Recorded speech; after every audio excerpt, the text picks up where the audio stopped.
Hello, welcome back to Latte Firm for a late night lounge here on Friday, the 30th of May. The season has come as gone, which means that the Arsenal squad post-mortem must begin. We will do a special feature tonight on keep, sell, release, reloan all of our players in our first team squad. Want to get all your thoughts in the chat on that. We're going to talk about Thierry Henry's interview with the Overlap cast and crew. Some people getting very, very carried away by his comments, others disappointed. I want to know what camp you guys sit in. We'll talk about Gabriel Magalhaes, his new contract, Jorginho being released from the club, and of course the transfer speculation is now rife. Benjamin Šeško, the latest name to be linked with Arsenal, and apparently we are in talks with Leipzig over a move. So I want to get all your thoughts. Welcome to the show. Hope you're well. It's been a very warm day here in London, 25 degrees on this Friday, and I just love the summer. And I love the summer because there's no football. We need this break. We need this rest. If you're tuning in for the first time, please do, of course, subscribe to the channel on our way to 25,000 subs. Get involved in all the likes in the comments, and that is where we are going to head first. And Tamina Ahmed was first in the house, becoming a regular habit of hers. Says, hi, FK, how are you doing today? I'm good. I've had a very, very good day at work, very productive. The weather's been great. Last day of half term, Tamina. The kids go back to school on Monday. That is a sweet, sweet feeling. She says, Gyökeres joining Arsenal, Šeško joining Arsenal too. Double deal that'll get Arsenal over the line. Not sure it's going to be a double deal. And some very kind words. Thank you very much for that. Really appreciate it. V Vlad's in the house. Says, good evening, guys. All in on the Šeško train. The raw tools he possesses are just so good. Come on, you Gunners. Yeah, listen. Gunner blog of the Arscast said that he spoke to someone in the game, not linked with Arsenal, saying that Šeško has got all the raw minerals to become the best number 9 in world football in just a couple of years' time. But the question that I have Arsenal got time to wait? He's got to hit the ground running if he's going to be the main man for next summer. Alexis Sanchez, oh, what a player, says, we get Šeško, sack Arteta and the board. Okay, this is going to be one of those nights. Keep the chat coming there, Alexis. Love you, man. Shane McD says, good evening. Šeško feels like the right choice. No guarantee with either, so go with the one that Arteta prefers. There's been a lot of talk about Andrea Berta and Mikel Arteta apparently, allegedly, reportedly not seeing eye to eye on things. I don't mind disagreements. I spoke to Pedro of the Le Grove podcast. That'll be out soon. Check it out because we talked about why it's healthy to have disagreements at that level. Redemption, welcome to the show, says Arteta has great talent ID. I'd sure do what he says. Karen's in the house. Welcome to the show, Karen, Latte Firm Patreon member, as is Dave. Guna73, hi everyone. Hopefully we're getting our business done quickly and we can sit back and laugh at the rest of the ridiculous transfer news. Well, Liverpool have flown out the blocks. We are hopefully going to announce Zubimendi early next week and hopefully a forward. And there are going to be a few more to come this summer. So exciting times. And Jizzle McDizzle says, evening all Gooners. Šeško looks like he could explode. Gargantuan frame, all 6'5" of it. Ball striking, incredible. Have you seen some of those goals in those compilations? Is this real life? Is this just fantasy? Welcome to the show, Jizzle McDizzle. Josh says so much toxicity in the transfer discourse, and the window hasn't even opened yet. Welcome to being an Arsenal fan, my friend Josh. Where have you been? It's been like this for years. Looking forward to the stream, though. Thank you so much. Keep all the active chat coming. Get involved in the likes. Really appreciate all of the generosity as well in terms of comments and super chats and Patreon and all that sort of stuff. Really, really love you guys. Right, let's bring in our bandits. Jizzle McDizzle says, late firm, is it standard? These are the fogging standards, huh? Right, first up, Wayne Bele. How are you, my man? I'm all right, man. I'm all right. I'm going to go early with Snack Check. I know you've not introduced it yet, but it's melting. well, let's bring another melt. Oh, that was oh, geez. Go on then, Wayne. What you got for us tonight? And chat, let me know what are you guys snacking on tonight. A mini milk. I've not had one. I haven't seen those in years. I didn't know they existed. I have still. Not seen that in a long time. From where? A local news agent or? No, it was just like in a. I'm pretty sure we just ordered it in like a Sainsbury's delivery. Obviously perks of having the perks of having a 2-year-old again. The snacks. Don't say it was for your 2-year-old. You're like mini milk. I'll have that. Thanks for that. No, but you see, she, my missus and I, neither of us like the chocolate ones, and she loves the chocolate ones, so she can have the chocolate ones, and we kind of fight over the vanilla and strawberry. But yeah, it's already dripping, so I'm going to get started. I know you've not introduced it yet, so no, go for it. I'm like you. I didn't know that these still existed. I didn't know that these still existed. I'm surprised, and I love the way you sort of just chucked in the old Sainsbury's home deliveries. My wife and I have been talking about Tesco delivery for the longest time.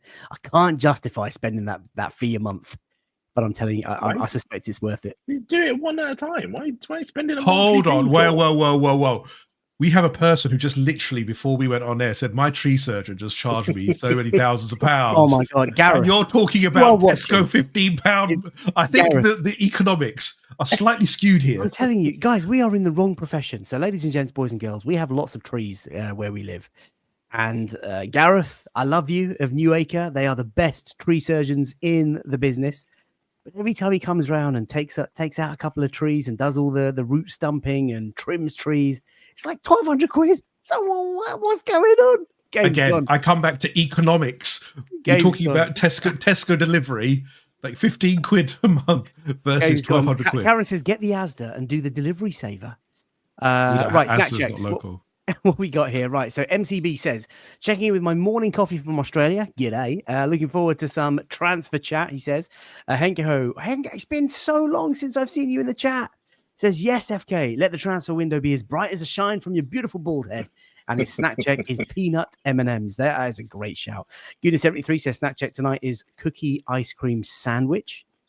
Afsar, spice, Bombay mix, mate. You know it, my friend. This time of night, just something cool to kind of wash it down with. It's tremendous. Nice bit of Coke as well. If you have some Coke and some Bombay mix. Ooh, yes. Oh, yeah. That's what I'm talking about. Paul James says, my wife just bought me a Magnum mint chocolate. Not my favorite. Magnum mints are very, very underrated. And Magnum double chocolate were the best, but I don't think they do them anymore. No, they don't do that anymore, do they? It's absolute travesty. Do you know what is severely underrated? The almond one. Yeah, the almond one's nice. The almond one is very nice. I like the texture. Rank, I tell you, rank. Hand of Arsenal is in the house. The transfer season is upon us. Going to open, in a couple of days' time? And the man is here. The myth is here. Get involved in the chat. If you want to ask him any questions, I'm sure he'll take a few. Christoph says, evening, FK. Hope everyone is well. Jizzle McDizzle's having a cup of tea. Christoph, salted pumpkin and sesame seeds. Seeds are underrated, aren't they? Everyone's talking about chia seeds and the other seeds. Are you a bird? Flax seeds. Seeds are underrated. Mate, everyone's talking about them. We're old, mate. This is what our conversation is now.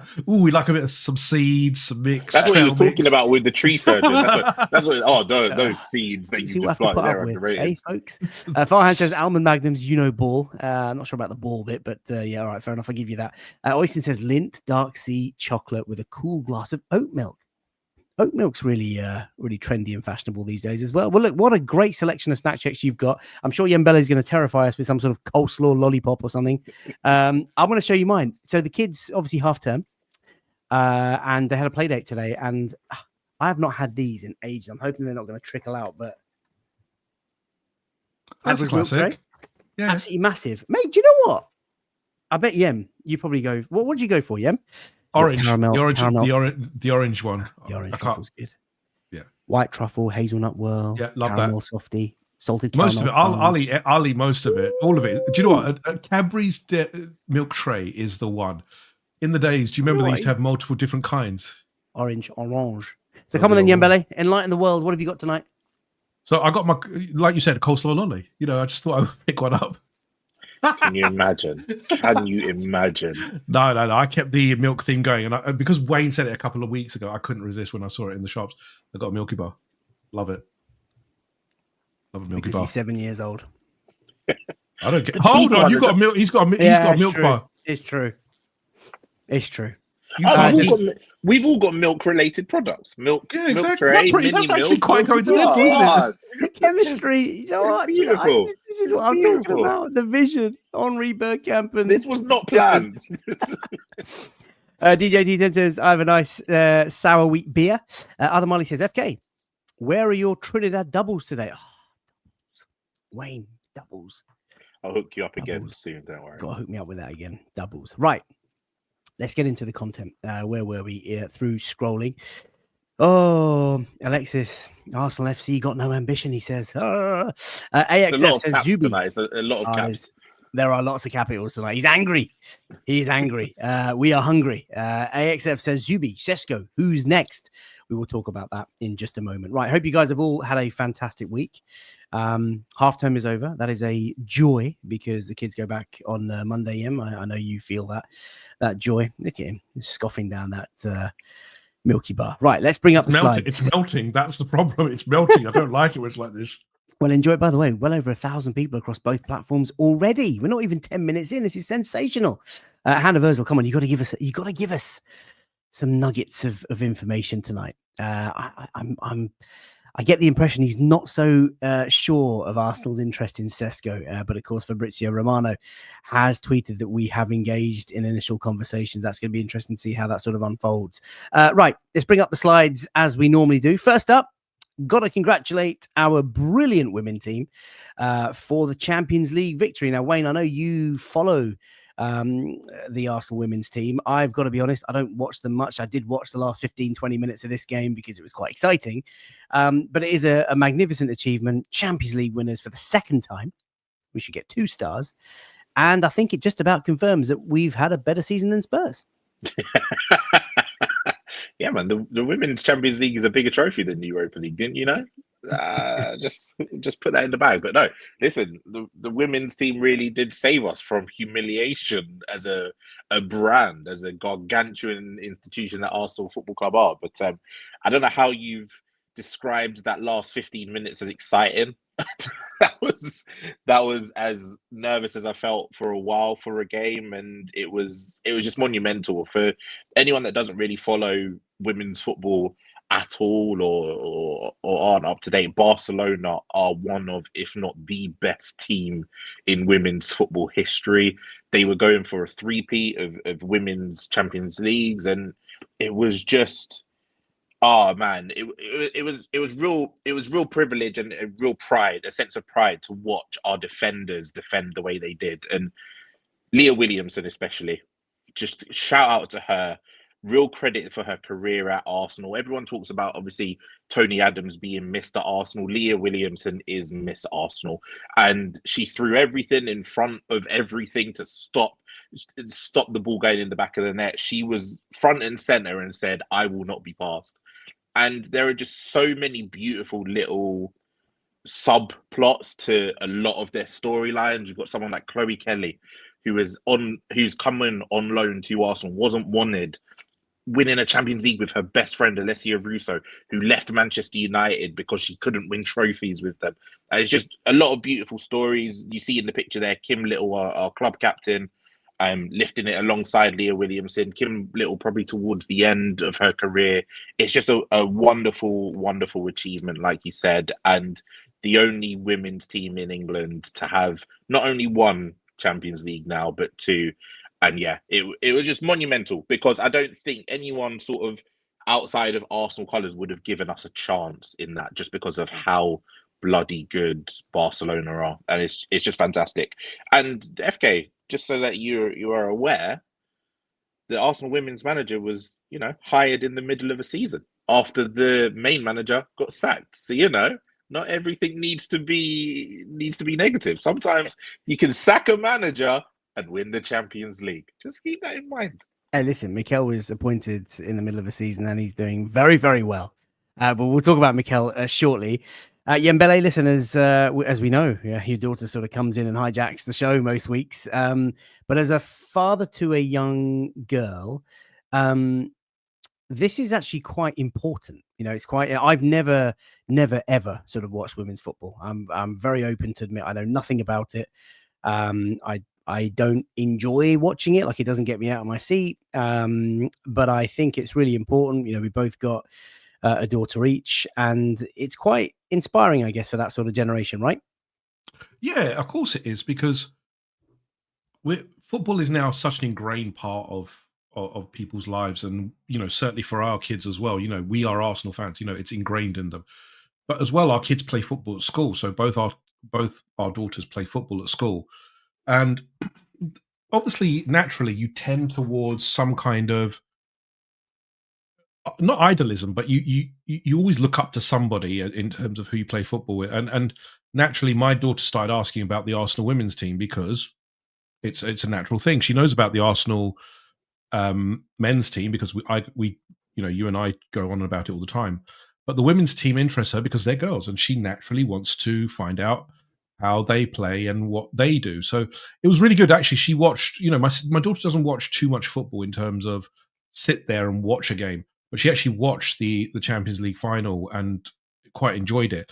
And it wasn't because it was an amazing game. For me personally, I watched it and I thought it was actually a really good game in terms of tactically. You've got the best team in the world, and they're stacked with so much talent in terms of they've got the World Player of the Year, Bon Mati. They've got so much talent.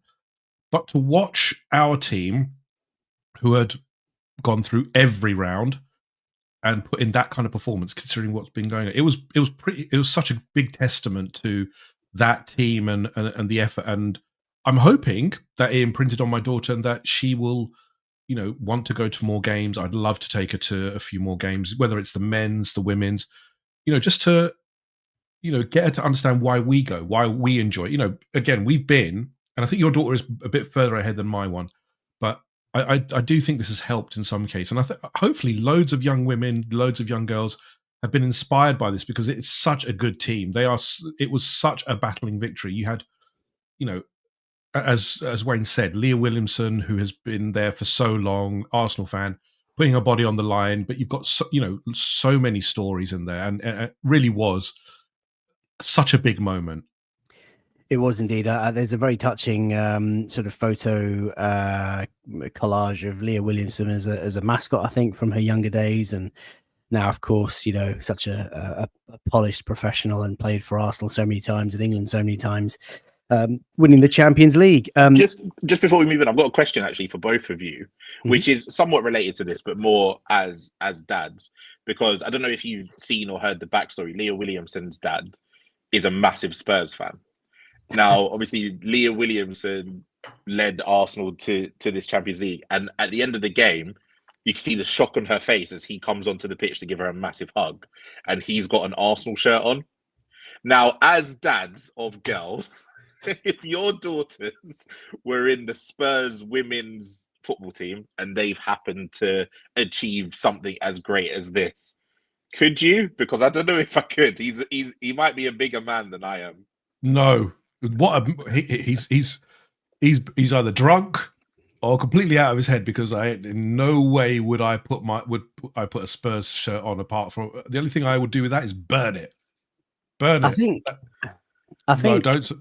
No. I think. Listen, as a dad, whatever your child does, and obviously Wayne, yours is the youngest of all of our children, right? I was thinking about this today. Actually, the first time my daughter rode a bike, the first time she performed in front of a school as a singer, first time she did a sort of the last time she did a sort of grade 3 piano exam, whatever it was, like any sort of achievement, you just lose your mind and your heart fills up, and you don't care in that moment what anyone is saying, what anyone is doing. Like my son, who's hopeless at so many things, right? But he did a performance at school, like acting in a play, and he got his line. And after he did it, I was like cheering him on from the back of the hall. I was so proud of him.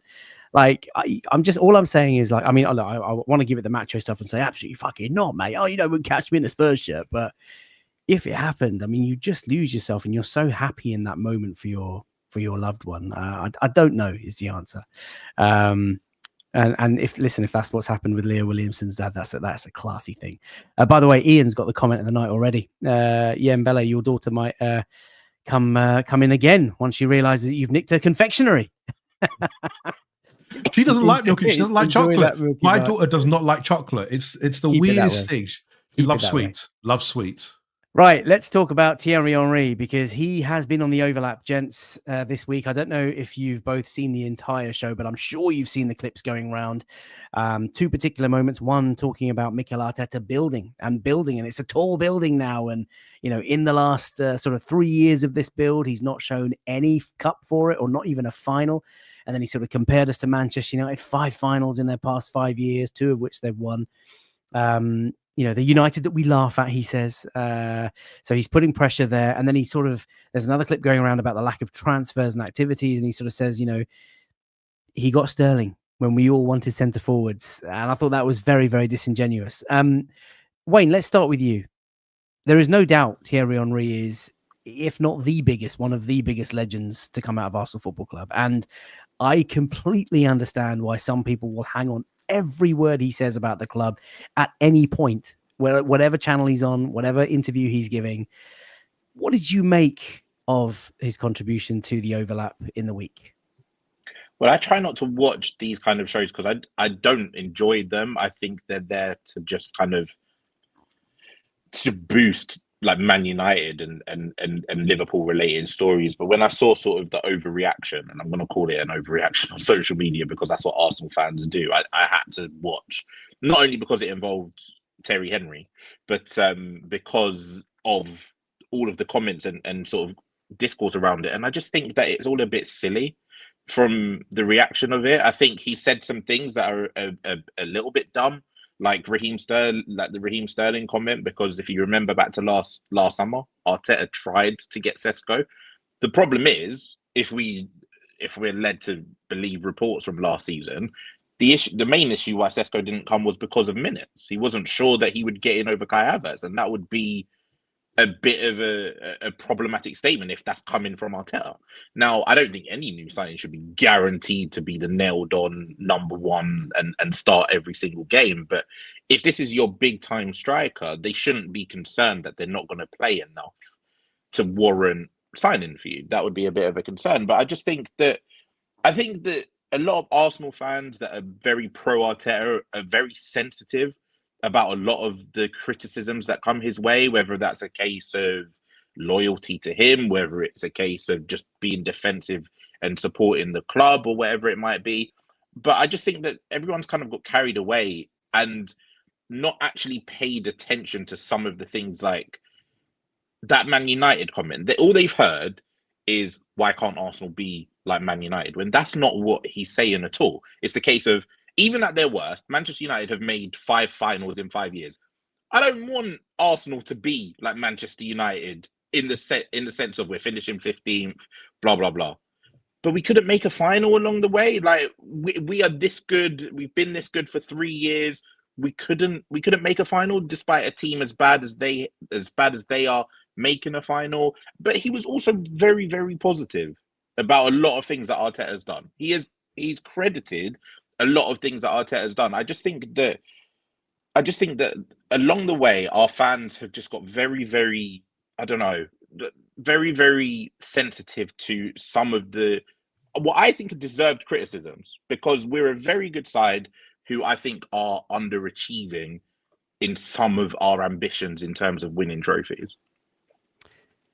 There's so much to say on this. I'll come to you in just a second. I think on the United thing, United have been abysmal for a number of years, right? They've been trying to rebuild and press the reset button almost every sort of 18, 24 months. And look, 5 cup finals in 5 seasons is not to be scoffed at. There are obviously, Europa League finals, League Cup finals sort of within that run.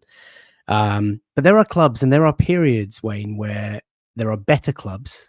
You're playing at the top of your game, and even those clubs don't get to finals in their best years. And I think United, we're polishing a turd here because they've been to cup finals that, let's face it, so many of us mock on a weekly, regular basis. Maybe not yourself, because I know you've talked about winning League Cups, and that's going to be the sort of catalyst for us. The comment around, and certainly I wouldn't swap our last 3-4 years for Manchester United's 3-4 years. Absolutely not. There is no way that I would do that. The 2 years that we had prior to this season were some of the most exciting years in Arsenal supporting sort of, the recent years that we've had. I would not swap them. And I think when you look at those sort of comments down there, this year we didn't compete. I don't know what people think we didn't compete. Like, I think Arteta knows we didn't compete, but it's not that deep. We know exactly what went wrong this season. We know the squad was fucked because we fumbled the bag last summer in Jan. We had massive injuries, hence the picture on the right-hand side, like more than ever. And I think Mikel, and we've talked about this on the channel, he needs to look at why we're getting those types of injuries. Liverpool, Mo Salah was absolutely extraordinary. And sometimes you just have to doff your cap and say, look, it wasn't our year. We did really well in the Champions League final, to not beat PSG after creating 5+ XG in that semi was crazy, but we've got a midfielder playing up top. I just don't think it's that deep. I think we just dust ourselves down, go again next year. And the biggest thing, he was the whole Raheem Sterling thing, we'll talk about forwards sort of shortly, but I thought it was so disingenuous. It was a chance for him as a club legend to, I think, challenge some of this lazy rhetoric. It was a chance for him to put a bit more support in terms of what the club is trying to do. But to say, or to give it off like, he got Sterling when we all wanted a number 9. Like, that's so unfair, because there is no way you can tell me that Mikel Arteta went through a whole summer hoping that we'd sign Raheem Sterling, wanting to sign Raheem Sterling. You just said he was after Šeško, and I don't know how much involvement Arteta has. I don't know why Edu left. Maybe there was this spat. I don't know why Jason Ato left in Jan, but something's clearly not quite right about our sort of player acquisition process. And then in January, when we added no one, Saka got injured before Christmas, Jesus got injured on the 12th of Jan. We reacted nothing in those sort of 3 weeks after that injury. Kai Havertz then does his hamstring as soon as the window shuts. That is unreal fortune. Yem, what do you make of it? Because look, I don't think it fades his position as a club legend. Like, we all love Thierry Henry. We all loved everything he did for the club. But at some point, someone just got to have a word and say, Thierry, man, come on, you're the biggest club legend there is in terms of former players. Like, what are you doing here? It's a hard one, because he's got no association to the club, as in he's not a representative. He's doesn't have any links to the club. I think a lot of our fan base is quite divided about certain actions, or the manager, etc. And I think he is a fan. He's admitted he's a fan, and I think he's just frustrated, like we all are at some points of Mikel and Arsenal, etc. We all have gripes about it. We've all spoken about it at length. I think he could have done it. He could have presented it a little bit better. I do agree with you that it's a little bit. You're pushing. You're pushing the needle in a bit too much. It was easy and it was lazy. Exactly. But that's what Sky want. Sky want the easy targets, and that's what they always do. And we should all know that already, because it's not exactly like Arsenal will be praised for anything. It will always be what will get the most views, what will get the clicks. We know Sky now are struggling with how they're being perceived, and the way to do their answer to that is to make it more content that's much more antagonistic, if we call it that. Because again, if you look at the way that Gary Neville and Jamie Carragher have now, their analysis trajectory, it's gone way down. For me personally, I just think it's bottom of the barrel stuff. I don't really watch Sky that much now. I certainly don't watch it as much as I used to. I think there's better analysts, etc. And unfortunately, Sky have gone again with this kind of thing of, let's put the needle in and let's go for a target. I think most fans, when they look at it in proportion, they will say, look, we do have issues. And I think Mikel will acknowledge we've got issues. But we've also, there's been circumstances, you've talked about them, the injuries, the refereeing decisions. Again, it's been a poor season. There is no doubt about it. It's a poor season by our standards, by the high standards that have been set and what Mikel set. But do I want them, to your question, to your point, the point that you made and what Henry said, do I want to be like Man United? God, no. They're, like I said in the last one, I want to be at the elite level. And unfortunately, we've fallen by the wayside in the elite level, but we know what we have to do. Whether we do it, again, is now up to the club and to Mikel. But this is the thing, though, and a lot of Arsenal fans have picked on to the Man United point and that sentence and that area especially. No one is suggesting and no one wants us to swap places with Man United. No one is suggesting that we should intentionally qualify for the Conference League or the Europa League to win it. No one's saying that.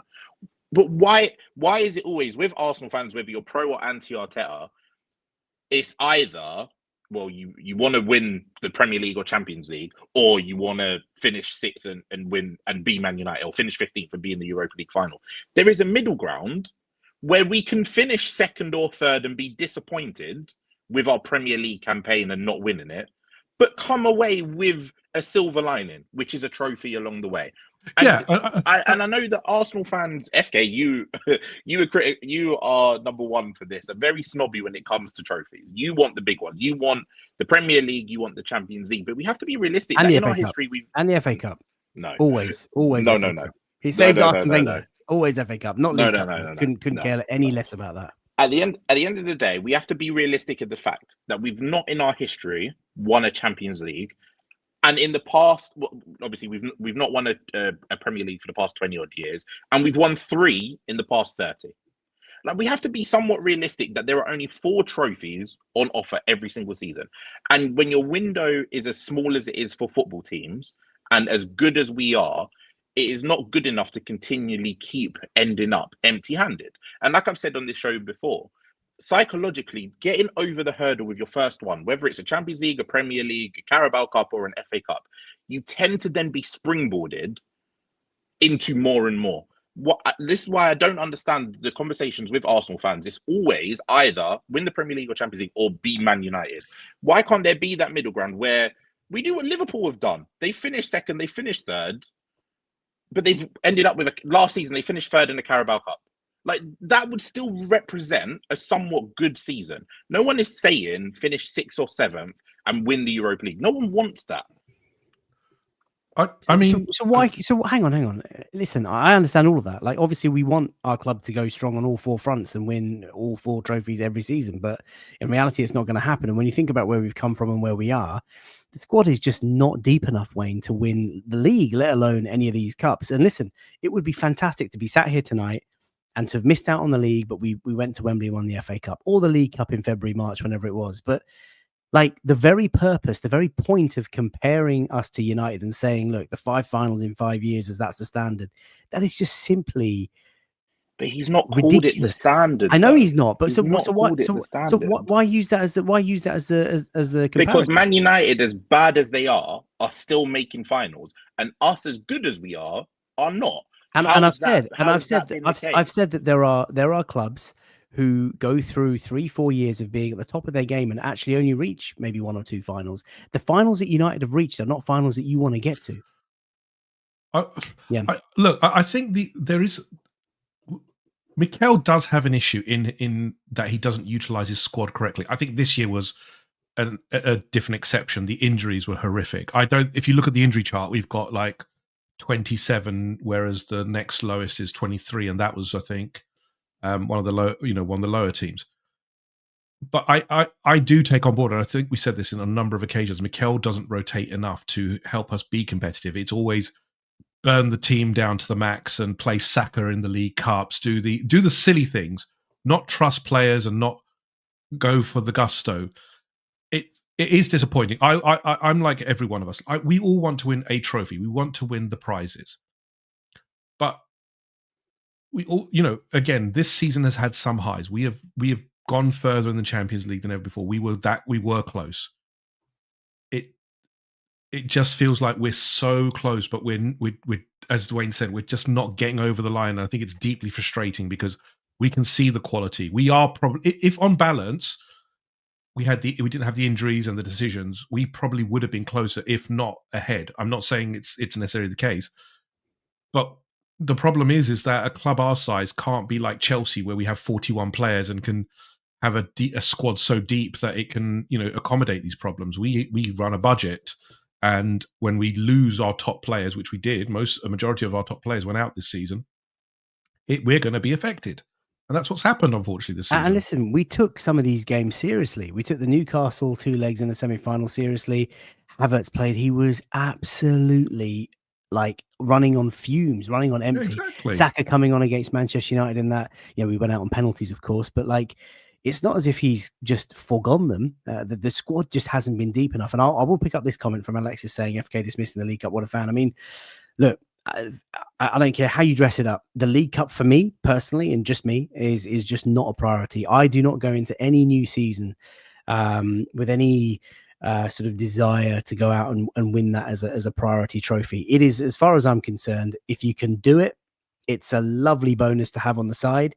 It doesn't, for me, categorize your season as a success if you win that and win that alone.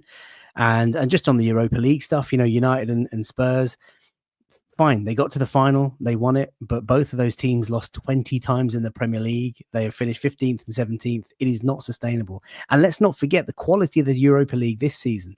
The Champions League teams haven't been allowed to drop in, and they've won the trophy, and they won that trophy to get into the very competition that we were hoping to win, and we got to the semi-finals. But listen, this conversation can rumble on and on.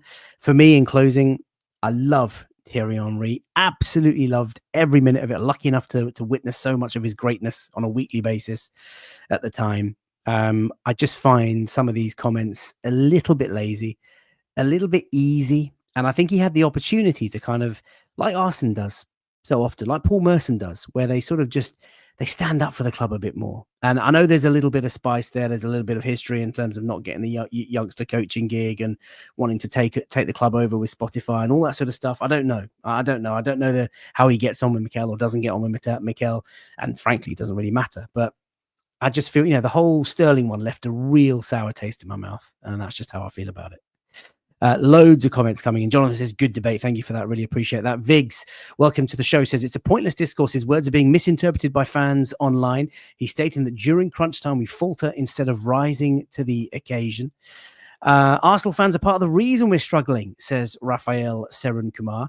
We're letting other fan bases tell us we need to sign Victor. Last season, everyone was opening to signing Šeško, and happy we have moved for him. AP says maybe it was a dig or a push at the board or the sporting director, but he did use Arteta's name. 88 miles an hour says excuse FC is not acceptable. Farhan says agree with FK. We're not making finals as we should have because we prioritize the big two. The other finals I'm personally not that fussed about. United can only prioritize these lesser trophies, and that's where we are. Hand of Arsenal, big fan of Wayne tonight. Says Wayne speaks so much facts. Winner, I tell you what, if you're going to, he's on the payroll. He's on the payroll. That's why. Can you speak some transfer gossip into reality, please? That would be great. Grumpy Doctor Welcome says League Cup is a mid-season booster at best. Shots fired to the Geordies in the house. Right. Let's move away from Thierry Henry. I feel we could go on that conversation all night. By the way, a couple of thousand of you watching now across all platforms. Like, subscribe, chat, join Patreon and all that sort of stuff, all the good stuff that you want to do. Right, let's move on. Let's talk about Šeško and Hand of Arsenal. Your comments are quite timely. Now, we brought up this slide in the Late Night Lounge last week because Victor Gyökeres was the guy that we were linked with. Yembele, Benjamin Šeško, according to Fabrizio Romano, is the guy that we are moving for. A transfer fee, depending on what source you believe, is ranging from as little as 63 million pounds to as high as 93 million pounds. Before we talk about the fee, just immediate sort of raw reaction to being linked with this guy. Do you like what you see? Do you like what you hear? Yeah, I've been quite vocal that Šeško would be my preference out of the two. Obviously, we all know that we're in the market for a striker. It looks like it's coming down to these two. And I've stated my preference. I think this one is a potential to be a really good one. But a lot of, I think we're such a divided fan base now. And there's so much vitriol, so much discourse that people are down on us potentially signing a striker, someone who's going to help us get more goals. It's crazy that we're talking about, signing a player of a good quality, who's young, who's got a good international record already, who's got a decent goal scoring record, who's got a good trajectory. We're already not happy about it. I like it. I think it'd be a good piece of business. Again, it comes down to the transfer fee as it is. 93 million feels a little bit expensive for me for what he is. But I like his qualities. He's raw. I think we can all acknowledge he is raw. It's a lot of people have said it's a project signing, and there may be an inkling, a slight inkling of that. But I've always said this one feels like a buyer's remorse. If we don't get him now, in 2 years, this boy is absolutely going to explode, and we're going to be there on the sideline saying, "Why did we not get him?"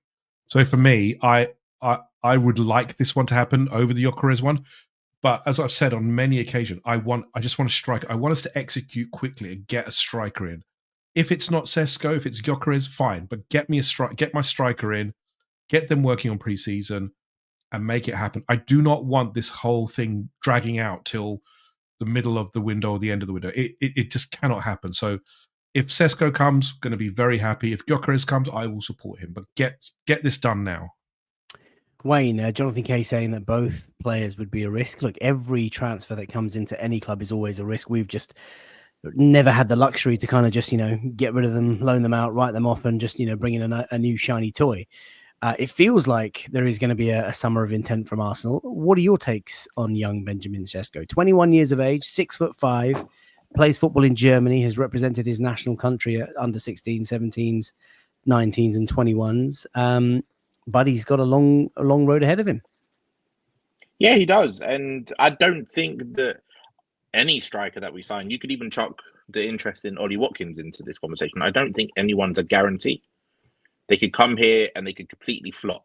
They could come here and they could completely bang. And it doesn't really matter how much we spend on them, because at this point in our project, we have to get it right. And I think of all of the options, or of the three options there, the two on screen and Ollie Watkins, I think that Šeško, for me, is the most likely to give us the longest sense of playing well, fitting in, doing all of the things that we need him to do. I think one of the big things that has kind of got lost with Arsenal fans is, and whether you rate Arteta or not, this guy has managed to get Kai Havertz, who's not a prolific goal scorer, to 15 goals before his injury last season, or season just gone, and previous season 16 goals in all competitions. We're all rightly saying that isn't necessarily enough. But if Šeško, who is an out-and-out pure number 9, has scored goals at every level, you can say he's not scored as many as Gyökeres. The level of competition, first of all, in Bundesliga, in my opinion, is a lot more difficult than in the Portuguese league. And also, anyone that paid any attention to, like you see there, some of the stats, Šeško wasn't really treated as a number 9 at Leipzig in this most recent season. He was doing like the number 10 work. He was allowing Openda as his strike partner to get in behind, and he wasn't being used how we use our number 9. So it's hard to just sit there and say, oh, well, he only scored 13 goals last season, so he's going to come to us and only score 10 or whatever. A lot of Arsenal fans are saying that you expect Šeško to come in and hit 20 goals, and that's a successful season. If that's the case, Kai Havertz was on course to hit 20 goals last season, and we were still disappointed with it. So we need to have some sort of idea that it's not only about now with Šeško, it's about the future as well. And I don't, like I said on this show last week, I don't want to be having this striker conversation again in 18 months. I don't want to be having this striker conversation again in 2 years. And Šeško is the guy for me that allows us to A, get better now, but also B, get better in the future. And yes, you might consider him a project signing, but being a project signing doesn't mean he's allowed to just coast through the next season. He has to come in for whatever money it is, whether it's 60, 70, 80, 90 million, and he has to contribute.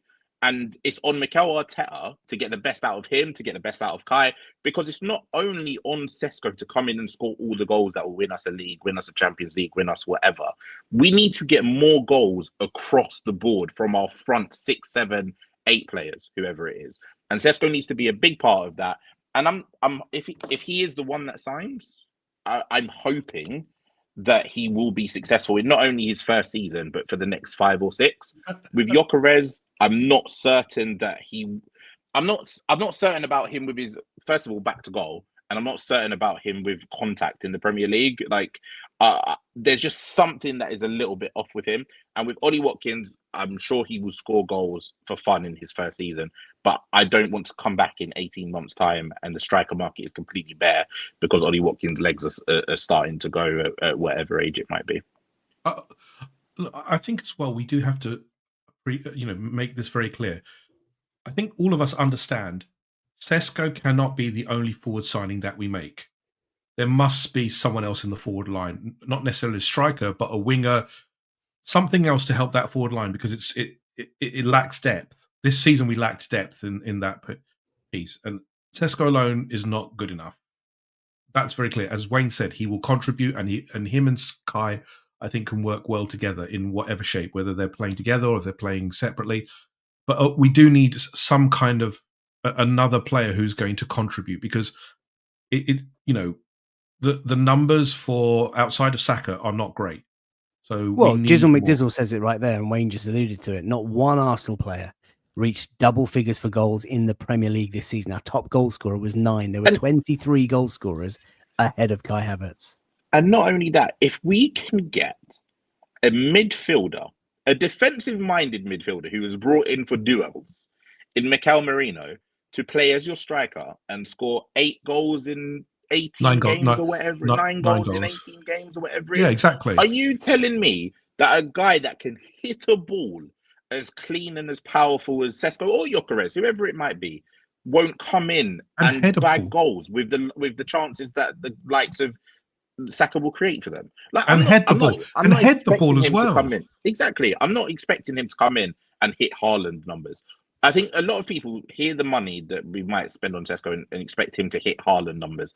Haaland is a freak of nature, a striker that we've hardly ever seen in football before. But what we need is a guy that can put the ball in the back of the net. And both of these guys, either one of them, both of them are capable of doing that. So we'll be in a better position regardless of who we sign. Hand of Arsenal's having a field day. Hand of Wayne, he says. Listen, I've just brought up, as you guys were talking, the Cannon stats, the brilliant stuff that Scott Willis does. And these are player radars on the left-hand side. If you've not seen that for the first time, shows how players have performed across Europe's top 5 leagues. And obviously, the more color on the chart, the better a player is doing. What it doesn't do is, of course, take into consideration the quality of league. So Victor Gyökeres, he is obviously the numbers in red. He is far superior on a number of fronts, and of course is the better goal scorer in terms of goal scoring record. But it is the Premier League, and lots of people have talked about that. Šeško, of course, not as impressive. Do go over to Cannon Stats and take a look at these player radars and the rankings across each of those sort of traits. But listen, it's funny. Someone has just mentioned. Did I star that conversation? Yikes! Can't remember who it was. It was something along the lines of. I think it was Arsvengers. Actually, where are you? Where are you, Arsvengers? Let's find you because it was a really, really good comment. I've lost it. The chat's active. Sorry. While you're looking for that, FK, I am going to say, and I said it last week. A striker isn't all we need. Of course. We need a left winger as well. Of course. But listen, we one move at a time, right? Martin Zubimendi will sign hopefully first, second. According to the Real Sociedad president, if you'd like to believe that. Well, maybe he's playing hard to get. I know. Here it is. Arsvenger says, evening, gents. Didn't think getting a striker would split the fan base. We were begging for a striker for the last 2 windows. I mean, I tweeted a couple of days ago saying, here we are, having starved for years. We are stood at the front of the line of a buffet and we're just deliberating over chicken or beef. Mate, just go and eat, go and feast. I saw the tweet and I saw someone reply to you, and I think the reply. It was Yembele, wasn't it? He wanted tofu. One of the replies was, "Which one is halal?" Wally, of course. No, but listen, the point that I'm trying to make, I think you will get it. Like I actually don't mind who of these two we get, and it's your point there, Wayne, because we used Merino. We still created, 5 XG over 2 legs against PSG without a recognised centre forward. I think either of these two chaps come in and they bolster the team, they bolster the squad, and Kai's back now, and it's another option. And I think there are pros and cons to both. For Gyökeres, obviously a prolific goal scorer. The goalposts don't move, the goal doesn't move, the penalty box is the penalty box, the penalty spot is the penalty spot, and like that, you can transfer that, no problem. And he has speed and he has power. And with Šeško, look, the upsides are that he's much younger. We're going to get more longevity. You can maybe think about resale value if it doesn't quite work out. His 6'5" frame, Nico Jova, as many of you mentioned in the chat, is going to have an absolute field day. So the defensive side of that, because obviously we conceded quite a high percentage of our goals this season from set pieces. But more importantly, both of them know how to put the ball in the back of the net. And frankly, we just need more goals in this team, in this squad. Hand of Arsenal says, can Zubimendi play number 9? You tell us. But just to put a point to you guys, I think we can all agree what the striker needs to come first. We know Zubimendi should be completed, if all things, they've been reported. But it feels like if we don't get this striker before the start of our pre-season, it just feels like an opportunity missed, and we're doing the same things we usually do and trying to be clever or trying to do a cost-effective deal. For me, and tell me if you agree otherwise, the striker needs to be in ASAP. You know, if we can get it in this mini window, that'd be fantastic. It doesn't feel like it, but we need this done now before the preseason starts, so that they can start working with everyone else. Well, look, Wayne, you're entitled to your opinion. I mean, we need a striker. I don't really care whether it's tomorrow or whether it's, a couple of weekends before the season starts. I mean, ideally, the striker comes in, goes on our tour of Singapore and Hong Kong and plays in those friendlies, gets acclimatized to the boys and has a full sort of preseason. Yeah, obviously. But if it doesn't work out like that, the biggest tragedy for me will be to go towards the end of the window, hoping for one, hoping for maybe another, and then failing again. We tried Šeško this time last season. We were in, for Isak maybe the year before, and these things just drag, and then we've had winter windows where we're sort of chasing other players, and we sort of end up with a Trossard and a Jorginho, and it's like, come on. I do take your point, Yem. Be decisive, be aggressive, get deals done. But if it's done tomorrow or if it's done in 10 weeks, I don't really care. Wayne, we just got to get it done. No, for me, I think the key ones have to be in before preseason. So that would be striker, winger, and Zubimendi in this case. I think once you've got those three over the line, you're kind of free to do whatever you want at that point. But the three main ones that are going to be here and contribute the most to our season, and the biggest difference makers, in my opinion, especially in the attacking areas, need to be here for preseason. They don't necessarily have to be here day one of preseason, but I want them to be on the tour. I don't want them to be coming back and only have one friendly before the Premier League season starts, because I don't want them to be sitting on the bench until November. Yeah. Like, I know that we always kind of discuss Wenger sitting Perez down just to kind of watch the Premier League and get used to that. We don't have time for that. Hamid Khan says talent, age, speed, physical profile, etc. Šeško is a great fit. MCB says Jesus is almost dead too. Don't forget, get them both to fight it out for our squad spots. Have to go for broke this season. So Gyökeres and Šeško, a number of people that have said me that. And this is quite close to the bone. We've been joking about this in the group chats. Eddie and Ketty on loan on deadline day. Maybe Alex Lacazette on a free as well, Wally, if you're watching. Vivlad says Gyökeres' biggest selling point is his celebration. Honestly, it's so cold. I mean, yeah, look, you can't be sticking your tongue out at the Emirates. Come on. Benjamin, what is that? It maintains some decorum, but the Gyökeres celebration would be insane. Yem, does Andrea Berta look like someone who dithers about? Asks Handa Virzel. Did you not see how fast he wrapped up the Gabriel renewal? And that is where we are going to go next. Contract renewals at Arsenal. First up, farewell to Jorginho. Wayne, he goes. This is going to sound awful. I'm quite pleased that we've not kept him on, and I'm quite glad that he's now gone on to sign a long-term deal at his new club. I think it's the right time to let him go. I understood why we brought him in. He was kind of sort of papering over the crack type move. We wanted to get 18 months or so out of him. We won't forget some of his highlights. The goal at Villa Park stands out as a prime example of that. But I need someone much more dynamic, mobile, athletic, strong, powerhouse of a midfielder. For me, he wasn't the guy, but I appreciate all the good stuff that he did at Colney and off the pitch, and he's going to go into coaching, and his farewell video was very, very, very sort of wholesome. Where do you stand on this? Are you a little bit upset that maybe he's gone? Would you have kept him on? I'm not going to lie, FK. I'm looking at Gabriel, and I don't want to talk about Jorginho. I'm sorry.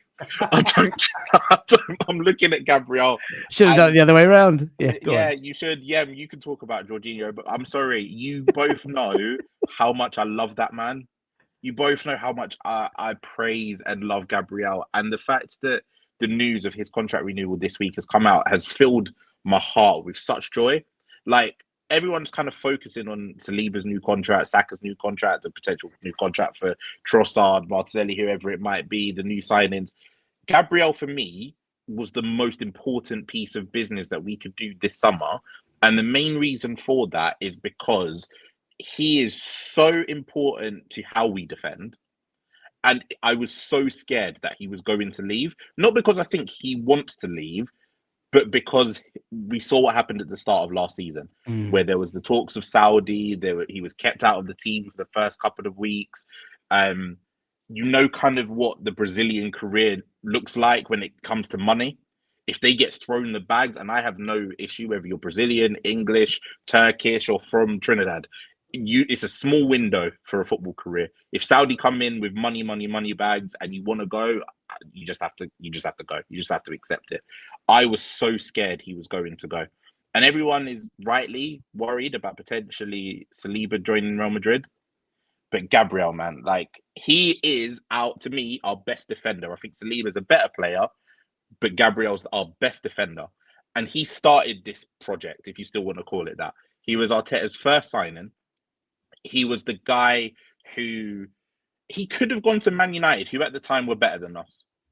He had another offer as well. I can't remember who it was. Someone international, someone overseas, who were better than us at the time. He chose to come to Arsenal. He's grown into a man at Arsenal. He's got a family now, and there's been sort of a behind the scenes. I think it's on Netflix or Amazon, that show where you kind of see him in his personal life. He loves the club, and genuinely, I smiled like I've not smiled Arsenal related in months when I saw that news. I love him. I'm glad he's staying. Yeah, thanks, Jorginho. I really appreciate your services. But I have to talk about Gabriel because he's there, and it genuinely filled my heart with such joy. The disrespect to Jorginho. I'm kidding. Hand of Arsenal says, I've never seen Wayne this happy since knowing him. Yeah, you and me both, mate. And listen, I've got to bring you back down to ground and sort of burst your bubble. That is not, sadly, a picture from today or yesterday. That is, of course, a wonderful edit by now_Arsenal. But it does look like, Gabriel is going to secure his long-term future with Arsenal Football Club. And I sort of tweeted today saying, look, this is brilliant news for us. I too think he's our best centre-back. And I would agree with you, Wayne. I think Saliba is just a generational footballer, but it's Gabriel this season. And boy, do we miss him when he's not here. Ruax 888 says, locking down Gabriel for his best years. 2030 also keeping on Gabriel helps us keep up on Saliba, low key in his opinion. Vig says arguably best Arteta signing and also most improved player. Lynn Simpson, welcome to the show, says with that news of Gabby, it is great to get him to sign for another 5 years. He must love Arsenal, Arteta and the other players. And Wayne, it was Amazon Prime indeed. Yembele, thoughts on big Gabby Magalhaes signing a new extension? He's my player of the season. Simple as. I think he's we've not done player awards. Next show, next week. But by the way, still to come, ladies and gents, boys and girls, and there are thousands of you watching, hundreds of you watching on YouTube. We are going to do the keep, sell, release, reloan straight after this. Go on. But yeah, he's my player of the season. Just to do a spoiler, I think he's been immense. He's the most improved player from where he was a mistake-prone, clumsy defender to now being literally the brick wall in our team. Him and Saliba together, look at the stats. For the last 2 years have been the best defense by a mile. Virgil van Dijk's an exceptional defender, but as a unit, they are unbeatable. And it's no coincidence Saliba has looked a little shaky without Gabriel in there. We do not appreciate, Jakub Kiwior has done a fine job. But Gabriel does so many things right. He is such a powerhouse in multiple respects. He covers so many positions. He does the wide left centre back. He tracks so much. He's so physical. He complements Saliba well, and we're feeling it now without him. We're conceding a lot more goals at set pieces. It's no coincidence that 40% of the goals that have come from set pieces have been without Gabriel there. So it's crazy how much he's developed into such a key figure for Arsenal. Because if you'd said it in the first 2 years, you would say no, he's not going to make it. He's okay, but he's rash. He's too shaky. He's just a powerhouse, and his new deal is well deserved. He should be one of the top players because for me, he is one of the top players now in terms of in this squad. Indeed, look. Fantastic news all round. We love Gabby Magalhaes. Hopefully he stays. Hopefully he signs that contract. And it's just a big headache because to try and replace him, as good as Jakub Kiwior has been, we know the role that this monster plays. But to finish, I guess, this slide, Jorginho, we all wish him absolutely the very best. A few of you have said in the chat that he'll come back and manage Arsenal one day. Thierry Henry, of course, talking about Šeško and how wonderful he's been doing out in Serie A. Maybe they'll be both battling out to be future Arsenal manager beyond Mikel. But listen, we wish him well. A good servant to the club, model pro. a very good sort of influence on some of our youngsters. I know a number of these sort of academy kids and young players have been sort of sharing their love for him on socials, and just a very well liked and very fondly thought of member of the squad. So good luck to Jorginho, and good luck to Gabriel Magalhaes. Right, I'm going to try and do this seamlessly, right? So we're going to use Tier Maker online. Hopefully not Tears for Yembele. Just before we do that, by the way, Patrick Carlson says, evening. Any signings yet? No, not yet. The window opens on the 1st of June, and I'd like to share that we are going to do a new feature, daily feature on Latte Firm. Maybe not with pretty slides because my day job is quite demanding. We're going to do, it's going to be called the Daily Grind. Obviously, you get that with the coffee, yeah? Daily Grind, transfer edition. So we'll basically just, 10 minutes a day, maybe with a guest, maybe just me going solo, just talking about whatever the transfer stories are, summing up the day and looking ahead to the next day in the window because it's going to be a very long summer. Matt Guy says, Dear Latte Firm, really appreciate your podcasts. Thank you. Totally underrated in my opinion. Thanks for so much quality content. Really appreciate that. Now, I'm going to try and seamlessly move between this slide deck and whatnot. So give me a second. In fact, let's just spice it up a little bit. Let's do a little bit of this.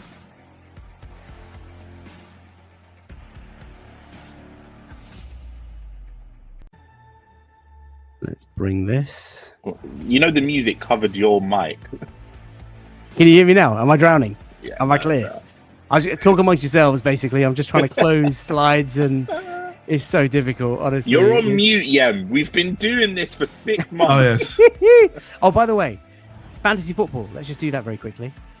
The winner of the Latte Firm Super League. I don't know if you guys can see that on screen. Let me make it a little bit bigger.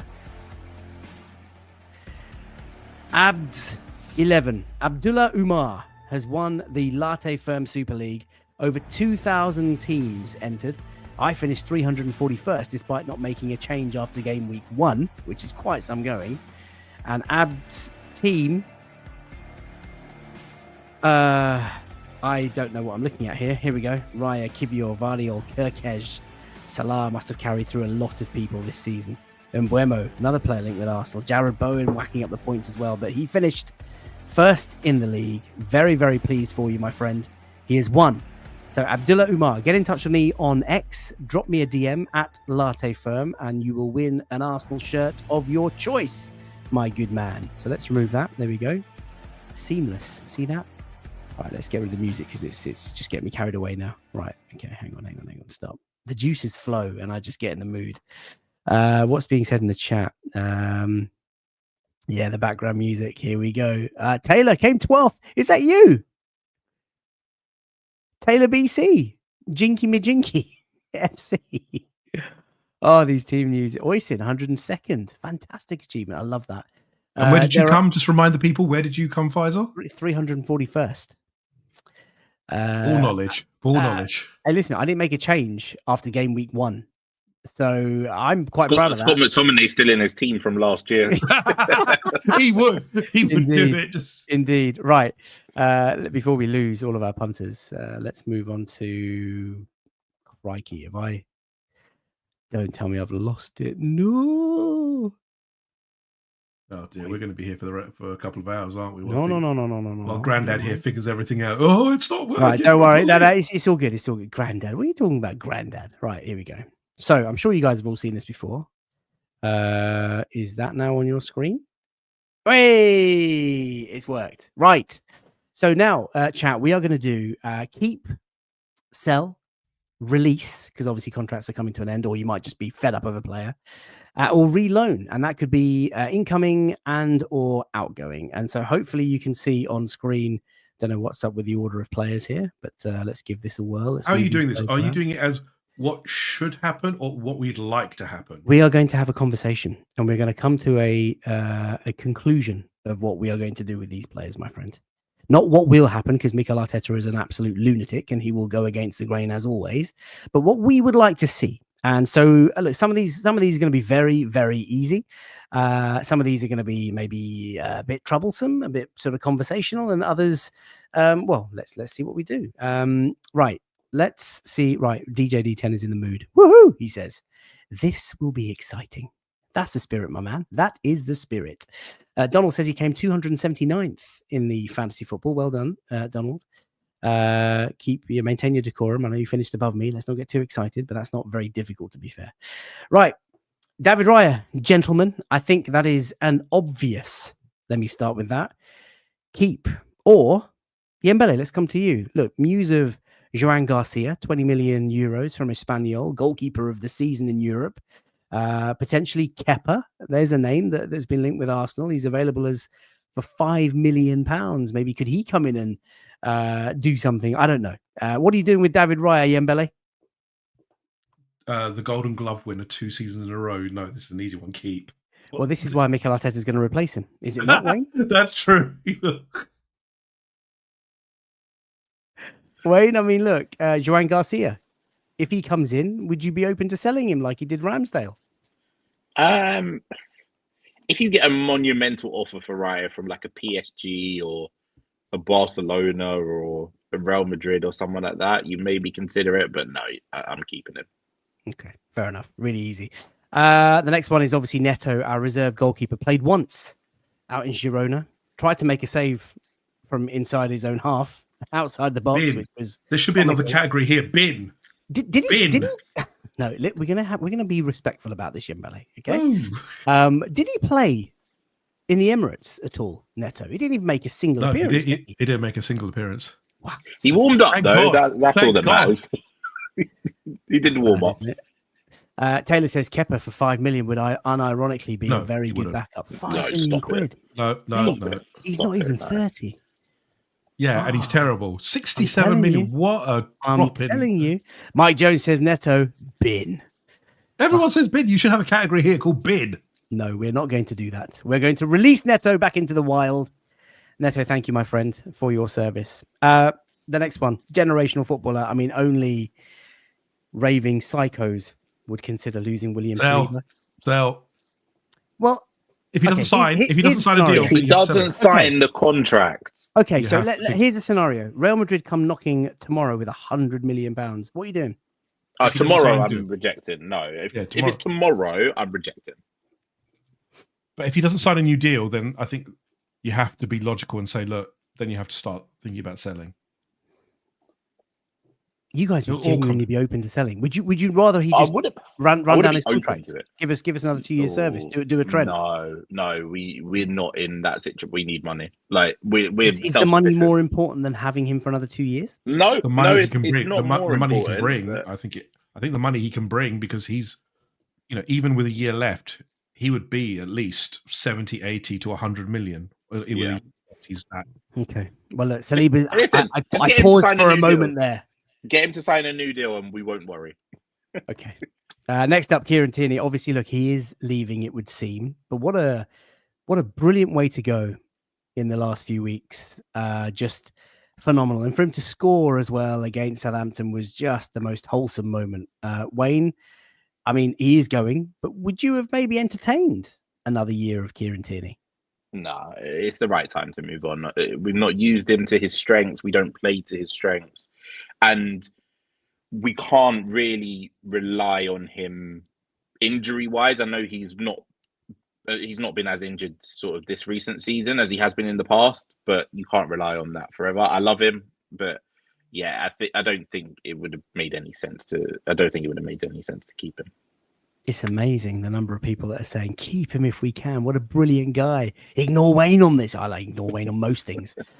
We need an overlapping left back, you say, and then we get rid of him. We're not even selling him, DJ D10. We're releasing him to Celtic. Yembele, look, he's going to go, and I think Wayne's made it clear that it's the right time to release. He's not going to surpass any of our existing left backs, and maybe if Tomiyasu kicks a ball again one day, he'll establish himself in that position. Yem, release for you as well? Yeah, I as Wayne said, I think it's the right time. I think he's gone out perfectly. Okay. Benjamin White. I can't believe there are any Arsenal fans that watch Latte Firm that think he should go. However, there is noise on socials that maybe it is time to cash in on him because Jurrien Timber has been so magnificent. We need right back. No, you need a right back. You can't. That's gonna be stupid. Don't be silly, people. That is exactly All I need to hear, Wayne. That's it. Just don't be stupid, people. Don't be stupid. Social's a 6, says DJ D10. You're absolutely right. Keep Benny Blanco forever. Keep. Timber is injured. Yeah, thanks for reminding me, Louis. Timber is injured. What a club we are. Right, Gabriel Magalhaes. We've just spoken about his new contract. You put him at number 1. You put him ahead of David Raya. He is. If I'm keeping anyone, the rest can go. He's staying. Yeah, no, I get that. Donald says Dark Arts, Benny, my main man. And listen, I thought Ben White was brilliant against Newcastle at the Emirates. There's overlapping runs, the crosses into the box, and if it's going to be Šeško, then that could be pretty good fun.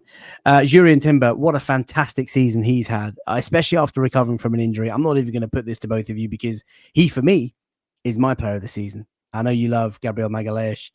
I think Jurien Timber has been just incredible. Like, I know Declan Rice scored those free kicks and he's been the engine for much of the season. I know Miles Lewis-Skelly has been the groundbreaker, the sort of trailblazer, just coming into the team and doing things that he's done. Jurien Timber, for me, what he's done at right back after a year out and just gets on with the game. He's just, he's probably etched himself into my top 3 favorite players at the club at the moment. I love the boy. Wayne, anyone want to argue with that? Okay. Ooh, this one could be interesting. Our poll at the back, chat, let me know. Jakub Kivior. We signed him from Spezia, 25 million euros. Didn't get a sniff of football in 3 months after Christmas. Then comes in because Gabi Magalhaes gets injured and does really well. What do you do? Yeah, starting with you. I mean, if there's an offer in for him starting Monday, are you tempted to part company? Depends on the amount offered. If we're talking 30, 40 million, then I think a conversation has to be had. Thing is that are you going to get a suitable replacement? Because we now know, because he's actually played some games, that he's got the requisite quality to be a very good player. He's not a Gabriel Magalhaes, there's no doubt of that, but he's very good. He played against Real Madrid, played against PSG, and he hasn't looked out of place. I think it depends on the offer. If you're talking 20 million, don't even entertain it. I think it has to be suitable. That's my criteria. But I would entertain offers if one of the teams offered 40 plus. Wayne, what I would say to that is Jakub Kivior has obviously come in and done well as a backup option, as a temporary cover for Gabriel Magalhaes. Now, when Gabby's back, Jakub Kivior goes back to the bench. And if there is good money out there, 30, 35, 40 million pounds, I think it makes sense for us to take it as long as the replacement is a little bit less expensive. But what I would say on a serious note is that at some point, form is absolutely temporary and he's in a really good run of form. But at some point, the drop in quality from Gabriel Magalhaes, as it would be with any defender, but in particular Jakub Kivior, we will get found out. And there's a number of people in the chat saying, do you know what, keep him, play maybe a little bit more. And there's merit to that. Like, it would avoid players getting injured because so many of our players have had soft tissue injuries because we just play them into the ground. But I guess what I'm saying is if we were to let him go, could we perhaps narrow that gap between Gabriel Magalhaes and a backup player and bring someone in better? No, not without spending big money. But I think you are going to have the deciding vote on this one, FK, because I'm in the camp of sell. Oh, go on. The reason why I'm in the camp of sell is, and I've spoken on the show how much I rate Kivior. I like him a lot, and I backed him to come good when he gets a run of games. The problem is with Gabriel back, we all know what Arteta's like. Is Kivior going to get a run of games again if Gabriel doesn't get seriously injured again, which hopefully he doesn't? The reason why I would look to sell him this summer is, firstly, I don't think he's ever going to be more valuable as a transfer asset than he is this summer. And the reason for that is because of how well he played at the end of last season. I don't think he's going to have as much interest as he will this summer in future seasons, because I don't think he's going to play as much as he probably should or as much as we would want him to. So I think for me, it has to be sell, simply because we have to sell someone. Like, we're thinking of spending sort of 200 plus million on attackers and midfielders. Some players have to go to recoup some of that money back. And I don't think we've got any better realistic asset than Kivior. And I think that if we keep him, we'll be making a similar mistake to what we've made in the past with the likes of Callum Chambers and the likes of Ainsley Maitland-Niles and even Hector Bellerin, where we keep a player that is at the peak of their transfer value for us. He could get us 25, 30, 35, 40 million this summer. We keep him, and then he doesn't play next year, and then we end up selling him for like 7 million next summer. So, yeah, that's the reason for me. It's in the sell camp. Well, listen, I've just set a poll on the chat because now I know how to do that, right? Ladies and gents, boys and girls, how about that? 3 years into running a channel, and I finally cracked polls online in the chat. And lots of you have been voting, and hang on, I don't even know where the poll's gone. Oh, there it is at the very top. Damn you, YouTube. Why you got to hide stuff like this? How do I can't even see it. There we go. Right, Jakub Kivior, sell or buy? Sell or keep? 79% would like to keep him. But that is not going to sway me, people. That is not going to sway me. This is a dictatorship round here, baby. Absolutely. Absolutely. This is not a meritocracy. Liam says Wayne is spot on about Kivior. It's what Arteta means when he says he has an opportunity in the market. This is our opportunity to sell. Tava Ruiz saying Kivior has proved that he's a competent backup. Ooh, a poll for the poll, says Louis. They should be in marketing, my friend. The puns are just fast from you, my friend. For me, look, I think it is a market where we have to be very aggressive in terms of forward players, quality players in the final third. If a crazy bid comes in, and I'm talking, making a little bit of money on the fee that we paid for him, I'm still not sold on him sort of physically, and I don't think he's going to ever get to that level. If he's comfortable as being number 3rd, 4th, 5th choice defender, and listen, if Tomiyasu was fit, if Ben White was fit, if Calafiori was fit, and I know they're all not, but he wouldn't be anywhere near the starting team. And so for me, if someone comes in with a 25, 30, 40 million pound offer, we got to consider it. I'm sorry, ladies and gents, boys and girls, but that's what we are going to do. We are going to sell Jakub Kivior. Right. This one might be a bit more straightforward. Alexander Zinchenko, formerly of Manchester City, came in, did that inverting role, revolutionized that for Arsenal, but has fallen well out of favour. Yembele came close to scoring at Southampton with a delightful curling shot. Does he have a future at the club for you? No, unfortunately not. I think it's time to go. I think he was one of the spearheaders for Mikel's transition to what the team is now. But I think we've gone past him, and we've talked about it numerous times that the levels have gone up beyond what he can do and what we need of him. So I think he's very much a luxury player, and you can't have luxury within our squad anymore. We need you need to be able to put your work in, defend properly, pass the ball well, provide attack, etc. And he can't do that. I think the time has come for him to go, and I think he's done well for us. I think you'd hope we can get some decent money for him, but yeah, for me, sell. Yeah, look, I mean, I can't argue. I think at the time he came in, did a job. I think the feeling amongst the chat is absolutely unequivocal. Everybody wants to sell him, moving on. Wayne, a case to be made to keep him? No, there's not a case to be made to keep him, in my opinion. What I will say, though, I don't know his contract situation, and I know that a lot of Arsenal fans are saying sell. I think we as a fan base need to get our head around the fact that I don't think we are going to get anywhere near, and I know a lot of Arsenal fans blamed Edu in the past for this, I don't think we're going to get anywhere near the amount of money I think a lot of Arsenal fans think we're going to for him. He is a very limited player at what he's good at, and he's on a pretty decent salary. I don't think there are very many clubs that will be able to pay him more than really what we're paying for him. So if he's got a couple years left on his deal, it wouldn't shock me if we loaned him for the season and he came back. I think he's got 1 year left. I don't see, if we do sell him, and I hope I'm wrong on this, I don't see us getting any more than about 8-9 million.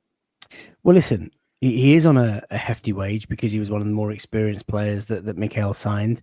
If we do sell him and recoup sort of 8, 9, 10 million pounds, whatever it might be, I know Farhan just said 15 million and someone earlier said 20 million from Dortmund, any sort of fee, getting the wages off our books and freeing up a squad space to go and get someone is quite powerful. So I think, like most of the people have said in the chat, as Vlad just says, cheeky 35 million in Zinchenko for Gittins, maybe, to Dortmund.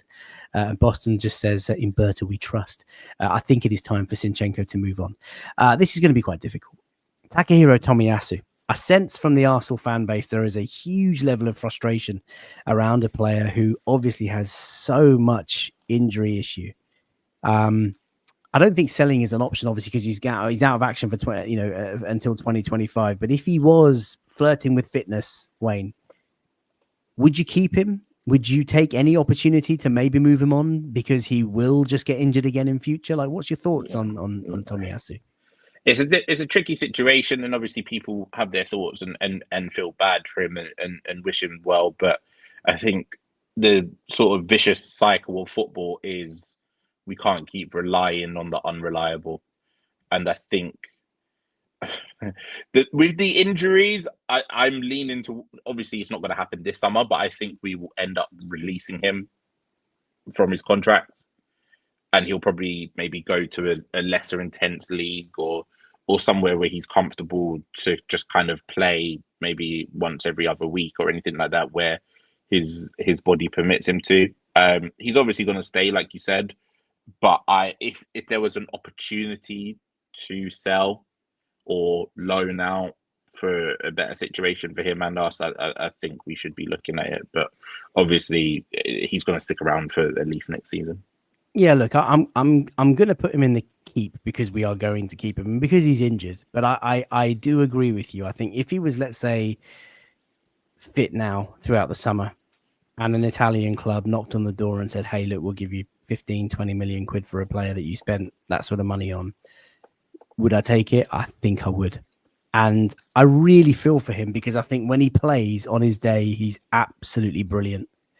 He's such a good footballer. And, you know, we all follow very well-connected people, and we know that he's having a real tough time at the moment, sort of mentally and psychologically, being away from his family, being in a foreign country. English obviously isn't his first language. Recovery on serious injuries like that is quite solitary. You know, you're on your own a lot of the time, and I feel really bad for him. But I think if Arsenal had a chance to maybe move him on, I think we would. And, you know, we've talked about Tomiyasu. I think, you know, we're going to put him as keep as a mark of respect, but I think we'd probably all be open to letting him go. Paul James says Tomiyasu would be a superstar in Portugal. And lots of people talking about his age. Tomiyasu is only 26. Is that right? Gosh, it feels like he's been around for ages. Right, Ricardo. I'll tell you what, one hospital bed to another. Riccardo Calafiori, who is, of course, the latest Arsenal footballer to do the old carpool colony with Frimmy. I can't wait to check that out. I think you might surprise me with this one, chaps. Yembele, you start Ricky Calafiori. Keep or sell? Keeping him. I think he's. If the problem is he's got the same issue as Tomiyasu in that his injuries curtail him, but when he plays, he's chaotic, but he is such a good footballer. He's got so much about him. He's got power. He's got the composure. He is a chaos factor, but he's got the ability to back it up. I love him. I'm just so disappointed that his first season has been mired by injury. So I think keep for me. Wayne, before I bring you in, I mean, obviously, Andy just said, look, keep Calafiori forever just for Laura Kirk. Let me tell you, ladies and gents, boys and girls, Laura and I exchange WhatsApps almost daily. And if you went into our album, it's just pictures, photos of Riccardo Calafiori. For me, I think this guy is a superstar of a defender. I think he's a phenomenal footballer. And when he came on the other week, I can't remember what game it was. It might have been the Newcastle game. Newcastle. That first 15, 20 minutes of that second half, I sort of turned to you and I said, boy, oh boy, this boy is... He's the difference. He's better than Mamas. It's absolutely awesome. And I obviously played with injury, but I've seen enough in the very short game time that I've seen him play. He plays with an aggression and a directness and a tempo and energy as an attacking centre-back, stroke, left-sided centre-back, left-back. I love this boy. And if Arteta can get him fit, and I know that's the acid test, but if he can, he will be phenomenal next season. So it's an obvious keep for me, as it is for Yem. But Wayne, would you entertain getting rid of him? No, not at all. And unless like Hugo Boss come in and offering us £7 billion to secure his assets, though he stays. And I think we need more players like him that just don't really look like they know what they're doing, but they clearly know what they're doing, and they're very, very good at it. And yeah, he's been a real joy to watch a lot of the time this season. Sometimes very scary as a defender, but no, absolutely keep him. Liam says keep Calafiori, but ban him from international football. That's where he got both of his injuries. And Farhan says make the Calafiori one kiss, marry, or kill for Yem. The kill's a bit unnecessary. Kiss, marry, or shag Yem. Actually, no, don't. Let's not. Everyone's just waiting. Just a quick side note. Did you see the L'Oreal Aviv challenge? They did. Like they got Martin Odegaard, Declan Rice, and Calafiori's stats. It was like a FIFA card. It was like 99, 99, 99 for hair, and it's just like he was like, "Come on, guys, this is rubbish." And it's like, I didn't know honestly Scottish, that mate. Yembele with the Scottish accent there. Right, let's move on to Thomas Partey. We talked about Thomas Partey just a couple of late night lounges ago. If anybody wants to deep dive into that sort of longer chat, but his contract is up. He is apparently in talks with Arsenal. Arteta's request to stay on for a 1+1 type agreement. Wayne, what are you doing with Thomas Partey this summer?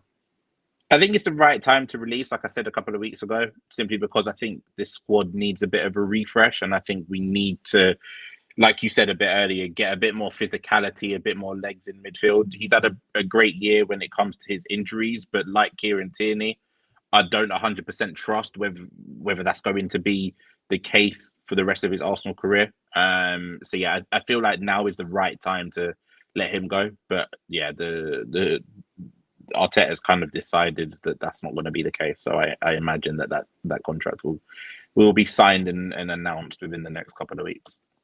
Well, look, selling is obviously not an option because his contract is up for grabs, unless we're signing him to sell him to get something. That's not happening. No, that's not happening. Well, Saudi are interested. It worked with Eddie Nketiah. Jonathan K says, I would move Partey on. Release if we can get an upgrade, says Farhan Hassan. It should be done. Ian says keep. Keep him. Yem, Thomas Partey, as I'm just going to put Jorginho as a release as well because we talked about him. But is it time to release Thomas Partey, Yem? Because I'm releasing him as well. Yeah, ideally I would, but I don't. I think the economics probably don't allow us to this window, given our priorities. So yeah, but I think it should have been time for him to go. Look, the chat's gone wild. Obviously, that we flirted is the wrong word. We sort of we crept towards having that conversation around all the sort of off the field noise a couple of weeks ago. It is very complicated. We are basing a lot of things on speculation. The reason why I'm more released, despite him, as DJ D10 says, one of our best players this season, for some reason gets a lot of shit from the fan base. Keep. He has been brilliant this year in terms of availability. He's played many more games than I thought. He's been very important to us in certain games. He's been a bit of a liability in others. I think I tipped him to be our unexpected star performer of the season at the start, if you remember that, chaps. And my God, he probably has been one of our unexpected stars. But I just think with everything that's going on, and most importantly, football-wise, when all we do is talk about football, as Yembele decides to just do He's had enough. He's had enough. He's had enough. He's given it up. We'll release Yembele, yeah? Ladies and gents, boys and girls, how about that? Football-wise, he's not going to get any stronger, faster, fitter, harder, more mobile, right? He's at the wrong end of his career age-wise, and I think he's one of the highest earners at the club. If he moves on, if we were to let him go, this is probably the best time to do that, in my opinion. So yeah, for me, Thomas Partey is a release. But lots of people are saying keep. Paul James says keep Partey. 2 seasons ago, our floor was El Neni. Now it's Partey. Chibudi says keep Partey. Who can we get that's better without spending better? We have a rule of law, says DJ D10. Let's keep it at that. He's world class, says Ian. But it's just time to go, I think, as Yem rejoins the party. Yem, you're right, mate. As soon as I hit mute, my whole thing just goes weird. It's really odd. Very strange. Very strange. It's a funny way to say that your daughter burst into the room and attacked you for your milk. Yeah. But anyway, right. Next up is Mikel Merino. I'm going to go first on this. You're not going to like what I'm going to say, ladies and gents, boys and girls. If we get one or two forwards, I don't think Mikel Merino has a role in this team. I don't think he's good enough to play in midfield. I don't think he's obviously a starter up top. Now, if he's happy to be a bench player, if he's happy to come on and see out games and be the monster of duels in midfield, so be it. I don't want him starting left 8. I don't want him starting 6. And I don't want him starting up top. So I've got to be honest, and we're not going to sell him. Let's just get that clear. Like, Arteta's not going to sell him after just having him for a year. But if a club weirdly came in and said, Mikel, we want your Mikel Merino for break even, I've got to be honest, my head would be turned. Wayne? Do you know what? Pre-February, I would have been with you. But I don't think we've had any opportunity to see him in midfield because obviously started the season slow due to the injury, didn't really get a run of games in midfield. And then when he did get a run of games, it was as a striker. I think he's going to end up being a squad player, which I'm more than happy with because I'm with you. I don't think he's good enough to be in our starting midfield. But I think you need players like him in a squad. And I think that he's earned the right to, after that stretch from February as our striker, like we saw a lot from him as a striker. I don't think he'll be able to replicate that in midfield, but he's earned our respect with a lot of those performances and a lot of those goals. So no, we're not going to sell him. Like that point there from Ian, Zubimendi, previous teammate of his, kind of may need to be sort of babysat, even though he's 25, 26, just to get used to the country, get used to the club. It's good to have familiar faces around. So yeah, I'd keep him, and I think he's earned that with his performances at the end of the last season. Liam says Mikel finally gets to Sociedad midfield. Do you want Marino? And you want Marino gone? Shocking. Let him cook. Maybe this was all a ploy to try and get Alex Isak to finish that quadruple. Jay Dine, welcome to the show, says sell. Yem, you going to offer anything different on Mikel Marino? Are you going to keep him? Because I think Wayne's leaning towards keep. So you're going to be the decider here. No, I'd keep him. He's a squad player, though. Boo. Squad player. Fair enough. Right. We're going to keep Mikel Merino. But listen, he was absolutely an unsung hero towards the back end of last season. Loved everything that I saw. I know it's incredibly harsh to be sat here at the end of the season, which only finished a couple of weeks ago, and say, move him on. But that's just how I feel. I don't think there's even a conversation to be had around the next two. No. Miles Lewis-Skelly is an absolute obvious keep. Anyone who thinks otherwise just needs to go. And Declan Rice, the biggest. Oh, what a performance! What a season he's had. They are absolute keeps. Let's not waste time on that. The skipper. In fact, I'm going to do another poll in the YouTube video live because he does split opinion. Wayne, let's start with you first. What are you doing with Martin Ødegaard? I'm keeping all day. I know he had a disappointing season. I know he was poor by his standards, but it's just not a conversation that I'm willing to entertain at this point. Maybe next summer if it continues in this right, but I think that he came back from his injury probably too soon. I don't think we allowed him to recover from it properly. I still feel as though he hasn't either fully recovered from it or there are some after effects that he needs to rest up on in the summer. And I also don't think that the way that we platform him, he's not the only one, but I don't think the way that we platform him in our midfield is the best for his skill set. So for me, I would absolutely keep him because we know his quality, we know how good he can be. But saying that, he needs to step up next season and Arteta needs to do more to get the best out of him. Everyone inundated with keep the captain. In fact, the poll is pathetic because it's 93% keep, 94% keep, 6% sale. Northbank Brent says, no question, keep. Always keep Ødegaard, says Andy, but I'm not hearing anything about an injury 9 months ago as an excuse anymore. Look, we all know Odegaard is a tremendous player, and let's not have short memories. We've seen what he's done in front of goal and as part of the team and all the sort of off the ball work he does.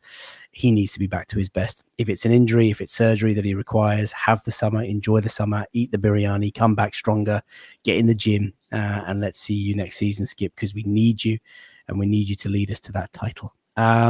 Yem, I think we're just going to put the Skip in the keep. Well, Yem category, if hates you don't him, mind. so he's probably in release. Yeah, but it's 2-1 now, so it doesn't matter. Ethan Wanyeri, I think, is an obvious keep for us, right, chaps? Because he's the young mercurial talent now. Bukayo Saka, Wayne, I know you hate him. How dare you? How dare you? Oh, he's gone on to 2 lines. There you go. Bukayo Saka is obvious. He gets in the front of the line. I mean, what a player, what a boy. How we've missed him. 4 months out. I guess there's a question here. Will Bukayo ever get back to his brilliant best? We will have to wait and see. Gabi Jesus is another player doomed with injury. Yembele, starting with you. Obviously brought in at 45 million pounds. One of our highest paid players at the club. Cannot stay fit. Currently out with a long-term injury. We will keep him, of course, because of the treatment and the sentimental value. But if he was fit, would you want to sell him, Yem? Yeah, because I had worries before the injury. I think he had a mini renaissance, but his legs are made of cheese. He can't stay fit, and I think the physical nature of the Premier League is probably too much for him. He's extreme. His game thrived on his him being physical with the defender, and unfortunately, that in this league, it's probably a step too far. He needs to be sold. He'll probably be, let's be honest, be released. I'd be very surprised if he actually plays for us again. I just don't see it. I think the second ACL injury on his other leg has really caused a problem now, because that's disastrous for any footballer. Yeah, it's a sell for me, unfortunately. Lots of people saying Jesus' wages are crazy. Obviously, we can't sell him. I know we're not going to sell him because he's currently recovering from an injury. But would we consider selling him if he was fit, Wayne? Yeah, we absolutely would. And I think I genuinely think that if he was fit, we probably wouldn't be worried about the conversations about Trossard's contract, which we'll obviously get onto in a minute, because I think Jesus would be the one that goes, and that would make room for whoever we sign, not only striker wise but winger wise as well. Yeah. Listen, I'm going to put him in sell because I think all 3 of us would be open to offers for him. If he wasn't injured, we would sell him. I think Tomiyasu kind of split us in terms of opinion, but Gabriel Jesus, he's good servant in the time that he was here, just cannot get fit. And as talented as he is, he's a very expensive asset. Gabby Martinelli, Wayne, 23 years of age. Every now and again, he does something brilliant where you think he's back. And then 7 games later, he's back to where he was before. Real sort of fluctuation in performance. What are you doing with Gabby? This is a tricky one because he's probably, of all of the players that we've got, he's probably our highest value asset that we might sell this summer. For me, I'd keep him because I think that there's more to come from him. But I don't know how long we can keep saying that, because we've said it now for sort of 2 seasons, it feels like, or 18 months at least. I don't like the way that we use him. I don't like how isolated he is on that left-hand side. But that's not only him. I don't like what we do with our left-hand side in general. If we continue to play this way, and this is our consistent setup, then I can see an argument for selling him and using that to bring in a Nico Williams or Rodrigo or whoever it might be on that left-hand side. But I would like to keep him. And again, I would like to see us platform him better, get him closer to goal. I don't think he's anywhere near close to being our guaranteed starter like he has been in the past couple of seasons when fit. I think we do need someone on that left-hand side to be a number 1 option on that left wing. But I think he is more than capable to push that person and potentially take their spot on that left wing. But this has to be the season that he contributes more than he has done. Yeah, I would keep him. I think, as Wayne said, he is probably the most sellable asset that's on the cusp of being sold. But he does have a lot of talent. I don't like Wayne said. I don't think we use him correctly. I think he works well in behind, and I think that's why that's how it should be played. But He's got so much ability. He offers so much. His work rate as well is phenomenal. I think for me it's a keep. But if a good offer came in, 50, 60, I think you'd have to start thinking about it. Yeah, look, it depends on the finances. I put the survey out. 74% of Arsenal fans who have voted in that would want to keep him. Not as one-sided as I thought it'd be. But look, 23 has been at Arsenal since forever. I keep believing that he's finally back and he's going to do something. I think he's going to have to just accept that he's going to be a squad player at best now, because if we go out and get that left-sided talisman, that's going to reduce him to a spell on the bench, I think. But what a great impact player to have. And we will get injuries. That's just the way that things are at Arsenal. So for me, I would absolutely keep him, and let's put him in that category. Leo Trossard is an interesting one. I personally would be very open to offers for him. Wayne? Yeah, sell. I'm quite annoyed. I appreciate that the conversation is around not increasing the years, but increasing his salary just to make him feel a bit more of the squad. But I think we need to get better in attack. And I think that out of the attackers that we have, he's probably the odd one out. When it comes to keep and sell, because we can't keep everyone. It's just not possible. Like, that's not the way that our club is run. That's not the finances that we have. We have to sell someone. And for me, it would be Trossard, because I don't think when he plays on the left hand side, we lose a lot when it comes to pace. And I think we need to buy more pacey players on that left hand side anyway. He's never going to play as a 9 consistently under Arteta, and we're signing a 9 anyway. And he's just not very good on the right hand side. So for me, it would be sell. Yeah, I've said it so many times that Leo Trossard, when he scores an assist, fantastic. But when he doesn't, apart from a handful of games this season, he does just get caught like a passenger, and we got to carry him sometimes. And I think if we were to part company with him, we can go out and get someone better. I appreciate impact player off the bench. He does come up clutch. But yeah, when I asked the question to Wayne, you were nodding in agreement. I think you're full house here, aren't you? Sell Trossard. Yeah, I don't think he's been clutch enough this season, to be honest, though. He was last year and the year before, but there's an opportunity here to sell Trossard. I think we should be taking it. I'm assuming we're all absolutely unanimous when it comes to Kai Havertz. He's got to stay. He's going to lead the line. I'm so happy to see the boy back. Anybody strongly disagree with that? No, really obvious. I don't agree with your point if he's going to lead the line, because he shouldn't be the backup. Over time, but I don't think he's going to be the backup. I reckon we'll see them play together a lot. Okay. I think that's going to be an option, but I don't understand why there's a lot of hate to Kai Havertz. Like, I think the reactions for our fan base for his signing is so stupid, because he's been good since we signed him. He may not be who we wanted to sign, and we may need sort of a better number 9, but no, it's overblown the way that our fans talk about him. Okay, well, look, Havertz has gone straight in at keep. And the last one, Yem, I know you want to keep him. You want to reloan him. Bin, absolute bin, in the trash. Burn him. Kick him out. Honestly. Burn him is a bit outrageous. No, sorry. Tommy Robinson has just come out of prison and he's here on the lot. Honestly. Wow. The word wash does not do him justice. I've never seen as little output. Pascal Segan offered better output. Igor Stepanov's at least got a tackle or two. Sterling if you've ever wanted to see 100% in a poll, FK, you'd put it up. Well, I'm just doing it because someone's if someone says keep, I want to have words and find out. I want to comment about why we keep him, because you better have a damn good reason. Wash. I'd keep him. No, you would not. Don't lie. Don't lie to yourself, Wade.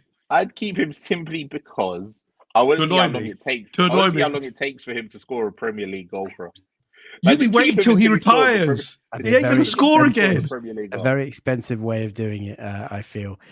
Release and sue Edu, says Grumpy Doctor. Honestly, Edu needs to answer for that in court. They're right. Sue him. What a disastrous Well, there you go, transfer. ladies, boys and girls. I mean, there's a couple of lone players. The poll, by the way, was Sterling, release or release. Those are the only two options. There are a couple of loan players, of course, out at the moment. Reece Nelson on loan, Fabio Vieira on loan, Sambi Lokonga on loan. Do any of those three, just very quickly, very simply, make a case to be kept in the team next season? The only one for me is Fabio Vieira, because I think we need more creativity anyway. And I don't think we're going to sign it in midfield. Like, I would love us to sign an Ødegaard rotation, competition, whatever you want to call it. We're not going to sign that this summer. It's just not going to happen. And I think that Fabio Vieira is the only one that kind of... You've got Dowman coming through, and he will be in the first team. I'm sorry. I'm not putting our title hopes and squad on a 15-year-old. But you can't put it on Vieira either. He's physically can't. No, but that's why you have them both. But he's the only one. The other two would be sell. The other two would be sell. The thought was that obviously when he went back to Porto, he would do better there. He's been all right, but he hasn't pull up trees or anything like that. He's been pretty average, hasn't he? Let's not talk about trees. A very sore point for me. And that is the full circle that we have gone. Look, it's been a really, really long show. I need to let these guys go back to go to sleep, brother. What a lovely show, eh? Talking about all sorts of things. If you've just joined us late, and there are 2,900 of you watching across both platforms at the moment, hundreds of you watching on YouTube, please like the video, subscribe if you're new, and get involved in the chat as always. If you've just joined, we have talked about, of course, Thierry Henry's comments on the overlap. We've talked about the release of Jorginho and Gabriel Magalhaes signing, hopefully, a new contract. We talked about Benjamin Šeško and Viktor Gyökeres. And we talked about the Arsenal women's team, who, of course, brought home their Champions League trophy, the second one in their time. And I've certainly enjoyed this keep, sell, release, reloan sort of thing that we did. Hope you guys are watching have enjoyed as well. As Ian shouts, the Milky Bars are on me. Remember that? Do you remember that? Dave says, great show. Thank you, North Bank Bren. Brilliant show. Really appreciate it. You guys make it the fun that it is. I appreciate you. If you want to get involved and support the channel on Patreon, it really helps with the running costs of the channel. Get involved for the price of a coffee. There are giveaways. There's an active chat. There are match tickets on a match day from next season, of course, which is just a few weeks away. And from the 1st of June, there will be the daily grind, where we just spend maybe 10, 12 minutes talking about the day's transfer news, speculation. It will be me going solo, but the guests every now and again. Alex Barker of The Athletic will be joining me for a show once every sort of week as well, to kind of round up all the transfer news. So stay tuned for that. If anybody wants to follow any of these fine chaps, Yembele is at Verge59. Is your Twitter account unsuspended now, Yem? Are you back in the groove? It never was suspended. I don't know what word. It will be now that you've asked for Raheem Sterling. Remember, it's not Yembele anymore. It's Yamin Yamal. I'm on a different plane now. Come on. Crimes against Snacks got him suspended. Before we go Champions League tomorrow. Wait. Yeah, well, before that, one sec. I saw Rio Ferdinand has stepped away from TNT. The rumors on the street, Yem, that you're taking his place. Can you confirm, or watch his space? He's a man of very few words. So what were you saying, Wayne? I was saying Champions League tomorrow. Nima watch. Who you leaning towards? I think it's going to be utter heartbreak for Nima. I think they're going to fuck it, basically, and they're going to lose all of their trophies this season. And PSG for the win. I just think PSG are brilliant going forward, and it would be some sort of weird vindication that we went out to the winners. Wayne, you? Yeah, I love Luis Enrique. I just adore him. And I love the way that PSG play football. So yeah, PSG for me, but I do think it will go to extra time. Ooh, Yembele, who's your win? I'm going to go with brother Nima here. I think Inter can, on their day, upset a team, and I think they could be set up very well. And I think really. Also, guys, we didn't talk about the end of the season, obviously, because it didn't really mean anything. How close were we to signing Isak? And then the referees ruined it. No, right, that's it. Enough now. End the stream, Dave. End the stream. End the stream. We're going to leave it there. Actually, are we doing a whole? No. I do not want to go on any more journeys with Wayne. Sorry. No, not journeys, but are we doing a whole video on Man United's downfall? You know, like the path to the downfall. I'd love to do a video where we apparently it's not a downfall. Apparently that's where we need to be. 5 cup finals in 5 years. Anyway, we'll leave it there. United can't be like that. Going to leave it there. If anybody wants to follow Wayne, he's available at Wayne'sWorld20 _ co-host of the Excellent Can You Believe It podcast. No. Forget the journey. Walk with me, FK. In fact, don't follow either of these two chaps. Until next time, bye for now.